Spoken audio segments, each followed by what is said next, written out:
बिस्मिल्लाहिर्रहमानिर्रहीम। अस्सलाम वालेकुम नाज़रीन, आप यूट्यूब चैनल देख रहे हैं। मैं इमरान खान हूँ। सबसे पहले तो आपको ये बता देते हैं कि पैसा कहाँ से आया था।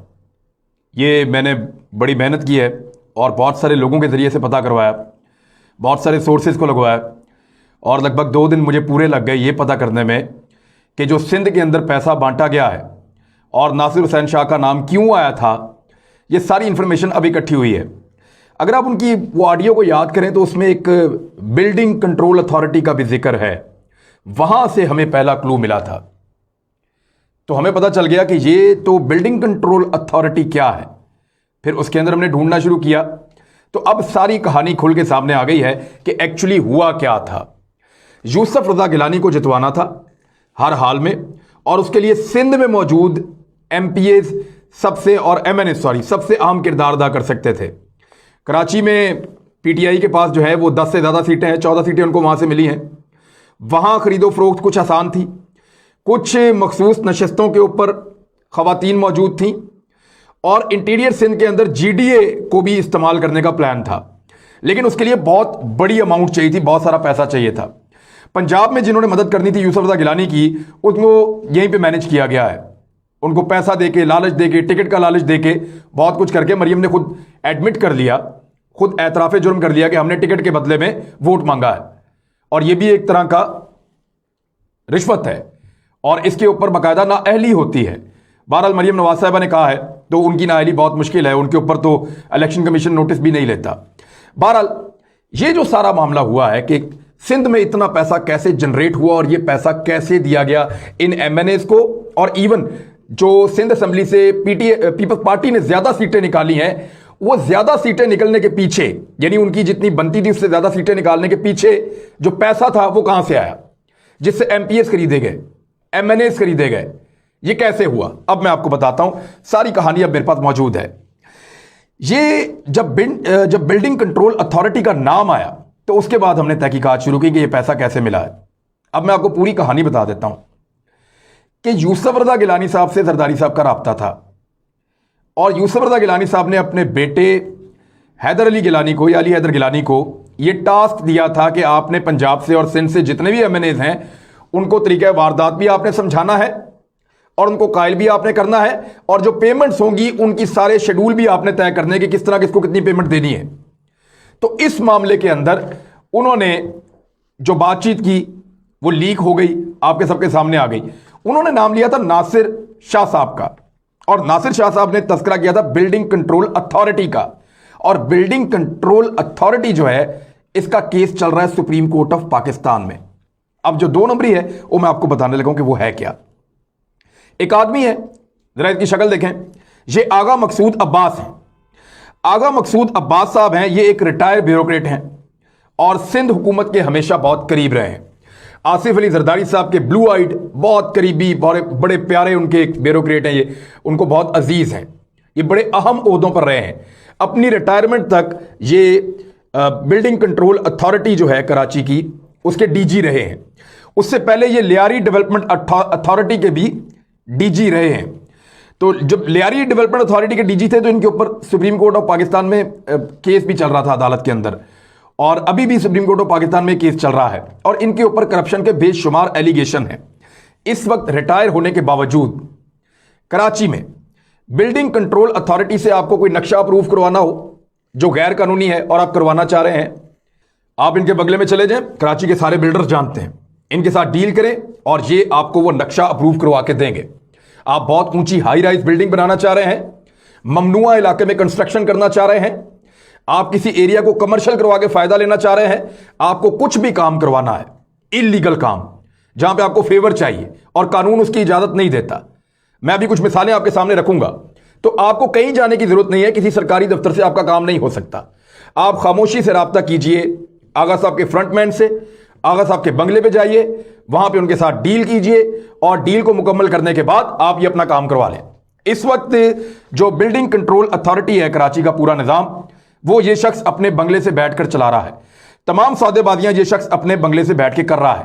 लियारी डेवलपमेंट अथॉरिटी हो या बिल्डिंग कंट्रोल अथॉरिटी हो कराची की, उनकी तमाम ट्रांसफर पोस्टिंग्स इनके जिम्मे है। इनकी मर्जी से अफसरान लगाए जाते हैं, इनकी मर्जी से अफसरान को ट्रांसफर या कहीं और लगाया जाता है। लिहाजा इनका पूरा एक कंट्रोल है, इनकी पूरी एक ग्रिप है।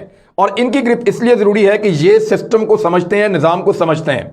लिहाजा जो भी इलीगल या गैर कानूनी काम करवाना होता है उसको कानूनी तरीके से कैसे करना है और उसमें से एक बड़ा चंक पैसे का कैसे निकालना है, इस काम के ये मास्टर हैं।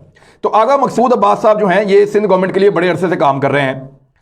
हमारे जो नासिर हुसैन शाह साहब हैं ये मिनिस्टर बने लोकल गवर्नमेंट के 5 अगस्त 2019 को, और उसके बाद से इनके पास ये ओहदा है। इनके पास बहुत सारे ओहदे हैं। ये इस टेन्योर में 2018 के बाद की अगर मैं बात करूं तो इनके पास फॉरेस्ट, वाइल्ड लाइफ और सिंध की लोकल गवर्नमेंट, उसके अलावा इनके पास रही है एक मिनिस्ट्री इतलात की भी, उसके अलावा प्रोविंशियल मिनिस्टर वो रिलीजियस अफेयर्स, मजहबी अफेयर्स भी इनके पास, हाउसिंग एंड टाउन प्लानिंग भी इनके पास, और ये सिंध असेंबली के मेंबर तो हैं ही।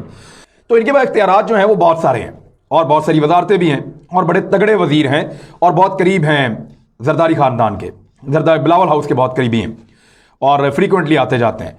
तो नासिर हुसैन शाह साहब जो हैं इनको भी ये तोहफे में दिया गया बंदा आगा मकसूद अब्बास, और ये जानते हैं कि इस आदमी के कहे बगैर कुछ नहीं होगा, और यही वो बंदा है जो डायरेक्टली डील करता है बड़े साहब के लिए।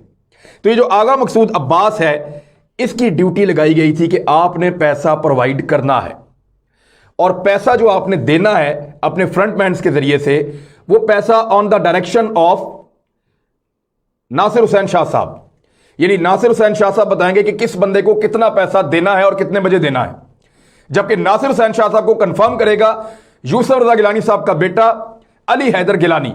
ये है वो सारा गेम। अगर आप ऑडियोज को सुने, वीडियो को सुने तो आपको यही गेम मिलता है, लेकिन इसमें एक बंदा मिसिंग है, सिर्फ एक डिपार्टमेंट का नाम है, बिल्डिंग कंट्रोल अथॉरिटी, और ये बहुत पैसा बनाते हैं, ये अरबों रुपया बनाते हैं। कैसे बनाते हैं मैं कुछ मिसालें आपके सामने रखता हूं। सुप्रीम कोर्ट ऑफ पाकिस्तान ने कुछ पाबंदियां लगाई हुई हैं और कुछ इलाकों में कंस्ट्रक्शन के ऊपर तो बिल्कुल पाबंदी है। मिसाल के तौर पे ये महौटा पैलेस का इलाका, क्लिफ्टन का, जहां कायद मोहम्मद अली जना का घर भी है, जमशेद टाउन का इलाका है, तारिक रोड है, सदर टाउन है, और बहुत सारे ऐसे इलाके हैं जो बुनियादी तौर पे पुराना कराची है, उसको किसी ना किसी तरह जिंदा रखना है। तो उसके लिए supreme court of Pakistan case सुन रही है और पाबंदी लगी हुई है। 9 मार्च को भी उसकी सुनवाई है उसी केस की दोबारा। ये करते क्या है, ये वहां पे क्योंकि बहुत कीमती और बहुत पुरानी जमीनें हैं और गुंजान आबाद इलाके हैं, वहां पे इलीगली कंस्ट्रक्शन की इजाजत देते हैं, नक्शे तब्दील करते हैं, और जिन लोगों ने नक्शे नहीं बनाए हुए, कोई काम कर लिया हुआ तो उनके साथ भी लेन देन करते हैं। चाइना कटिंग वगैरह भी होती है, इस तरह की हाई राइज बिल्डिंग्स के ऊपर काम करते हैं, कमर्शियलाइजेशन के ऊपर काम करते हैं, चीजों को कमर्शियल कर देते हैं। तो ये अरबों की गेम होती है। यानी चंद करोड़ लगा के कोई पार्टी अगर अरबों रुपया बनाना चाहती है तो आगा मकसूद अब्बास से रब्ता करे और वो आपको ये सारा रास्ता दिखा देंगे और कोई ना कोई तरीकाकार आपके लिए बना देंगे। तो आगा साहब ने बहुत बड़ी अमाउंट्स जमा की हुई हैं और उनके पास क्यू में बहुत सारे बिल्डर्स के काम पड़े हुए होते हैं। तो जैसे जैसे जरूरत पड़ती है किसी ना किसी का काम किया जाता है और वहां से पैसा निकाला जाता है। तो ये पैसा कराची के उन माफियाज ने दिया है, जो लैंड माफियाज हैं, जो बिल्डर्स माफियाज हैं, जो बहुत हाई राइज बिल्डिंग्स बनाते हैं, जो कराची के नक्शे को तबाह कर रहे हैं, जो कराची में कमर्शियलाइजेशन की अजीबोगरीब एक पॉलिसी लेकर आए हैं और उस शहर को एक अजीब कंक्रीट के जंगल में कन्वर्ट कर दिया गया है, बदल दिया गया है। तो कराची के साथ बड़ी सख्त ज्यादती करके यह पैसा इकट्ठा किया गया और बहुत सारे लोगों के काम गुज़िश्ता चंद दिनों में हुए हैं और आने वाले दिनों में उनका पोल खुलेगा। यह है वो मनी ट्रेल जो मैं आपको दे रहा हूं कि वो पैसा कहां से आया जो सिंध में और कराची के अंदर एमएनएस में और एमपीएस में तकसीम किया गया, और खास तौर पे यूसुफ रजा गिलानी साहब को वोट करने वाले एमएनएस को जो पैसा दिया गया वो पैसा यहां से इस तरीके से जनरेट हुआ था। तो नासिर हुसैन शाह साहब, आगा मकसूद अब्बास, बिलावल हाउस और उसके मकीन, और इसके अलावा ये यूसुफ रजा गिलानी साहब का बेटा, ये वो पूरा नेक्सेस है जिन्होंने पैसा इकट्ठा किया और पैसा इकट्ठा करके ऐसे दिया। अब जिसने इंक्वायरी करनी है कर ले। सुप्रीम कोर्ट ऑफ पाकिस्तान ने नोटिस लेना है, ले ले नोटिस, इंक्वायरी करवाएं। एफआईओ को चाहिए इंक्वायरी करे। मैंने ये सोर्सेज से खबर दी है और ये खबर जो है वो मुझे बड़े अंदर के लोगों ने बताई है, लेकिन इसके सबूत ऐसे नहीं होंगे। इसके सबूत ये हैं कि आप चेक करवाएं कि इन्होंने पिछले चंद दिनों में कौन कौन से गैर कानूनी और गलत काम किए और आने वाले दिनों में कौन कौन से गैर कानूनी और गलत काम करने वाले हैं। डिपार्टमेंट का सारा रिकॉर्ड मंगवाएं और सील करें और उसको चेक करें, हर चीज आपके सामने आ जाएगी। मैं आपको एक मिसाल देता हूं। यहां पे एक रॉयल गार्डन, रॉयल पार्क एक बन रहा था अलादीन पार्क की जमीन पे। अलादीन पार्क एक सरकारी पार्क है, उसकी जमीन को कमर्शियल करके रियाज नामी एक बिल्डर को दे दी और वो वहां पे रॉयल पार्क का प्रोजेक्ट जो है उसको ताबीर कर रहा था। गुज़िश्ता साल उसने, 1 साल पहले उसने खुदकुशी भी कर ली है, क्योंकि इन्होंने उससे बहुत सारा पैसा ले लिया था। उसने अपना सारा कुछ यहां पे लगा दिया था। सुप्रीम कोर्ट ऑफ पाकिस्तान में केस हुआ, उन्होंने उड़ा के मारा कि ये तो पब्लिक पार्क है, और वो जो पब्लिक पार्क है वो बहाल हो रहा था। इस शख्स ने, ये बहुत दबाव में आया। बहरहाल इस शख्स ने खुदकुशी कर ली थी, और उसके बाद अब ये प्रोजेक्ट जो है इसको खत्म कर दिया गया है। लेकिन ये 2 नंबरी भी इन्हीं लोगों ने की थी, और इसके भी इन्होंने करोड़ों रुपए बनाए थे।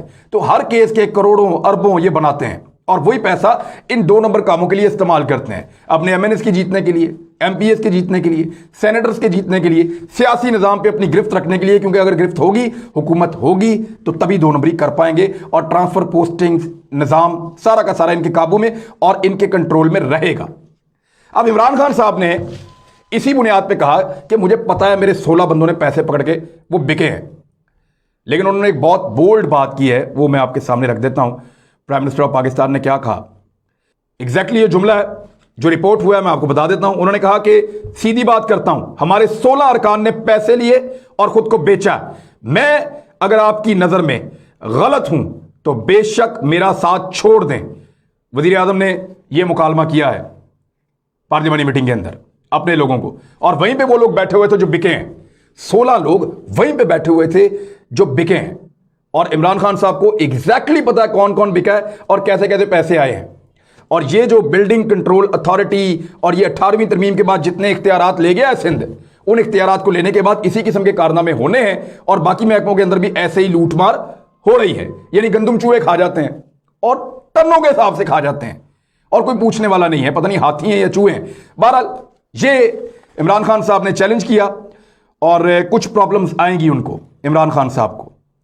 अगर वो वज़ीर आज़म रहना चाहते हैं तो उनको एतमाद का वोट अब लेना पड़ेगा, क्योंकि कॉल कर दिया गया है। अपोजिशन जो है वो इसका बाइकआउट कर रही है, लेकिन इमरान खान साहब के पास मौका बहुत थोड़ा सा है, बहुत कम मार्जिन है। बैसाखियों के ऊपर उनकी हुकूमत खड़ी है, काफ लीग उनका साथ देगी, इसके इम्कानात हैं। एमकेएम उनका साथ देगी, जीडीए में कुछ प्रॉब्लम पाई जा रही है, और मुमकिन है वो साथ दें और मुमकिन है वो साथ ना दें। कुछ इम्कानात ये हैं, यानी ज़्यादा इम्कानात ये हैं कि इमरान खान साहब एतमाद का वोट ले लेंगे, लेकिन इसके बावजूद इस बात का इम्कान मौजूद है कि इमरान खान साहब वज़ारत उज़्मा से फारिग भी हो सकते हैं। कुछ भी सरप्राइज हो सकता है, क्योंकि पसे पर्दा रहकर बहुत सारे लोग इस वक्त राब्तों में हैं। मेरी इंफॉर्मेशन के मुताबिक अपोजिशन ने दोबारा बहुत बड़े बड़े खजानों का मुंह खोल दिया है, और वो ये कोशिश कर रहे हैं कि किसी एक बड़ी पॉलिटिकल पार्टी को पूरा का पूरा तोड़ दिया जाए और इमरान खान साहब के खिलाफ खड़ा कर दिया जाए, और एतमाद के वोट में वो लोग शामिल ना हो या उनको कम लोग वोट करें। तो ये बड़ी एक क्रिटिकल सूरत हाल है prime minister of Pakistan Imran Khan साहब के लिए। अभी तक तो वो प्राइम मिनिस्टर हैं, लेकिन देखना होगा कल वो इस इशू से कैसे निकलते हैं। अगर तो वो अपोजिशन की सीटों पर जाकर बैठ गए, और उन्होंने साफ कहा है कि मैं अपोजिशन में जाकर बैठूंगा, उन्होंने ये नहीं कहा कि मैं अपने किसी और बंदे को वज़ारत उज़्मा के लिए पेश करूंगा। तो जितने भी लोग तहरीक इंसाफ में ख्वाब देख रहे हैं, या काफ लीग में, या जीडीए में, या एमक्यूएम में, या बलूचिस्तान अवामी पार्टी में, कि हम वज़ीर आज़म पाकिस्तान बन जाएंगे, वो भूल जाएं इस बात को। वज़ीर आज़म होगा तो इमरान खान होगा, नहीं होगा तो वो अपोजिशन में जाकर बैठ जाएगा, और अगर कोई और जमात हुकूमत बना सकी तो ठीक है, वरना नए इंतखाबात हो जाएंगे। ये इमरान खान साहब इस बात को तो बहुत क्लियर कर चुके हैं। वो अपने अलावा किसी और बंदे को वज़ारत उज़्मा देने के लिए बिल्कुल ज़हनी तौर पर तैयार नहीं है कि मैं अपनी पार्टी में से किसी को वज़ीर आज़म बना दूं, और वो ऐसा करेंगे भी नहीं, और ना उनको ऐसा मशवरा दिया गया है। और अगर किसी और को खड़ा किया गया इमरान खान साहब की जानिब से, तो पाकिस्तान तहरीक इंसाफ के नजरियाती लोग वोट ही नहीं करेंगे, क्योंकि यहां पे इमरान खान के अलावा सबको सब तस्लीम नहीं है। इमरान खान साहब ने जो बातें की इलेक्शन कमीशन के बारे में, इलेक्शन कमीशन ने उसका जवाब दिया है। लेकिन पहले मैं आपको एक चीज बताऊं, मरियम नवाज ने दिन रात गालियां दी इलेक्शन कमीशन को, नवाज शरीफ साहब ने वो बुरा भला कहा इलेक्शन कमीशन को, जरदारी साहब ने तबाही फेर के रखी 2013 के इलेक्शन में भी, 2018 के इलेक्शन में भी इलेक्शन कमीशन को। यानी आप ये समझ लेंगे उनको दबा के जलील किया गुज़िश्ता 3 साल। हर किसी ने इलेक्शन कमीशन पे उंगली उठाई और उसको गालियां दी, हर किसी ने उसको जलील किया, हर किसी ने उसको घटिया कहा। तमाम पॉलिटिकल पार्टीज ने यह किया, लेकिन इलेक्शन कमीशन ने, आपने देखा, कभी जवाब नहीं दिया। बल्कि जवाब देना तो दूर की बात है, जब यही लोग जिन्होंने गालियां दी इलेक्शन कमीशन को वोट डालने के लिए आए सीक्रेट बैलेटिंग में, तो इलेक्शन कमीशन ऐसे खड़ा था, ऐसे बार बार, और सबका एहतराम किया। और जो हुकूमत वक्त है, जब उनके लोग आए, स्पीकर, प्राइम मिनिस्टर, तो बैठा रहा अपनी जगह के ऊपर, उसने खड़ा होना गवारा नहीं किया।